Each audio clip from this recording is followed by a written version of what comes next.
What is up? This is Moritz from Wolkify.com.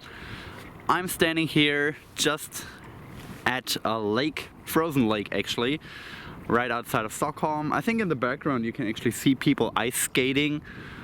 Not sure if the camera's capturing that right now, but it's pretty awesome. You have all these little children running around trying to play ice hockey, trying to not fall down too many times. So what I want to talk about today is developing yourself and developing your life in general. Is there a purpose to it? Does it actually make sense to aim for, improving your life constantly, improving yourself constantly, or is it just basically mental masturbation? So check it out. So let's be real here for a second. If you're in this world for a couple of years, you find out pretty soon that life is actually very tough. You have to struggle, you have to fight, you have to make sure that you hustle if you want to accomplish anything, and you just keep pushing forward, you keep pushing through, thinking that at some point you're gonna reach completion. You feel like there is gonna be that point in the future where you can just say, okay, I'm done, I can make a check. I'm like, okay, cool. Accomplished everything I want to accomplish. I can feel happy now. I can finally be free. I can finally be who I want to be and be at ease with who I am. And the truth of the matter is that point will never happen. We are always pushing forward because we think that we will reach this point where we feel complete, but in fact we will never reach it. At least not for a long time. I mean, if you struggle to accomplish something and you do accomplish it in the end, you will feel that feeling of completion for a short period of time, but it will fade, it will go away, and for some reason, as a human being, it is natural to come up with something new that you need to have in order to feel complete. Actually, a very, very powerful resource on that topic is the movie Fight Club. If you go check out Fight Club, one of my favorite movies of all time, there is the scene where the narrator just lost everything he owned in the world. Everything that was his was destroyed in this horrible blow up of his apartment. And he's sitting in a bar with Tyler Durden, they're drinking a beer together, and he's like, I had this stereo system. I had the really good shirts, I had my different ties, I had awesome suits, I had this couch that really, expressed who I am as a person. And I was feeling so close to finally being complete. And now it's all gone. It's all been blown up in this huge fireball. So this is what the narrator tells you and tells to Tyler Durden, right? And do you remember what Tyler Durden says? He's like, yeah man, that sucks, everything's gone. Everything, boom, out the window. But Tyler has a different philosophy. He says, and I think this is so powerful and so important to always keep in mind. Tyler Durden says, may I never be complete. May I never be fulfilled. Let's evolve. Let's see where the chips fall, Just go with the flow. Just express yourself. Just see life as a journey and be happy to be part of it. Of course, try to go into a certain direction, but at the same time, be free of outcome. Don't try to fill that hole inside of you by accomplishing something.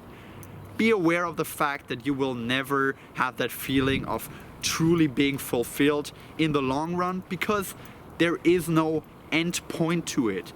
This whole thing that life is, there is only one end point, and that is death.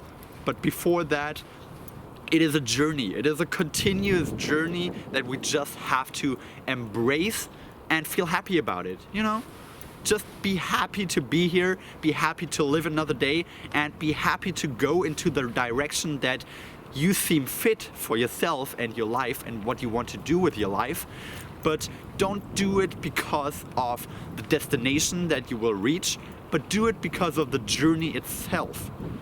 Do it for the purpose of the journey. Do it for the purpose of experiencing that journey that is your life. And don't do it because you want to, you know, get really rich or build this amazing company or have all these women that you dated or have this big ass mansion with like the big ass couch and the TV on the wall. Don't do it for that, because these are all end goals. Same with fitness, for example. Don't do it for like the six-pack abs. Do it for the journey before that. Do it for experiencing what it means to actually struggle to accomplish something. And don't do it for the accomplishment at the end. Do it for the struggle before. Really embrace the struggle and try to feel at ease with it. Try to be fully fulfilled with being unfulfilled, if that makes sense. Try to be fulfilled with the feeling of never being complete, never being perfect. Let's evolve, as Tyler Durden says. Let's evolve. Evolving is so important, improving is so important, and I think self-improvement is an awesome thing to do, but don't do it for what you will get out of it at the end. Do it for the journey. Do it for what you learn throughout the journey about yourself. Actually, when I started making these videos, I thought, I'm not at that point yet where I can give people advice, where I should share any of my opinions, because I haven't completed my journey yet, you know? I'm not yet the super rich guy. I'm not yet this awesome guy with like the party mansion where all the Playboy bunnies run around. I don't have a lot of money yet. I'm not particularly happy with the job that I'm doing actually right now. So I felt like there's not really much value that I can give as long as I have not completed my journey. But what I figured out is that I should just be sharing the journey itself, you know? I should be sharing the point where I started and then starting to share how I moved on from there, how I progressed and how I changed during that journey. I should be the one sharing how it can actually change your personality and how you can improve if you go down that road of self-improvement, if you go down that road that you seem is the right road for you and the right path in your life. And I want to share that path with you out there, but I'm not sharing it from a point where I'm like looking back and saying, oh yeah, now I'm this super awesome, super accomplished guy and I've done all these things and I've checked all of them off my list. But I'm coming from a place where I'm just in it and I'm sharing what I experience. I'm just sharing the information with you. I'm sharing certain lessons that I learn and that I'm continuously learning along the way. But I'm not doing it because I feel superior to anyone out there, but I'm doing it because I feel like some other people are on that same path. Some people share that journey with me, and I want to be part of their journey. I want to know what your journey looks like and what you try to accomplish and what you're trying to struggle with. So that's all I'm doing here. You know, you just gotta let go of that outcome dependency. You gotta let go of that thinking that one day you're gonna be rewarded, because the journey itself is the reward. And that's really what you have to realize in order to make the most out of that journey that you're on. With that in mind, talk to you next time.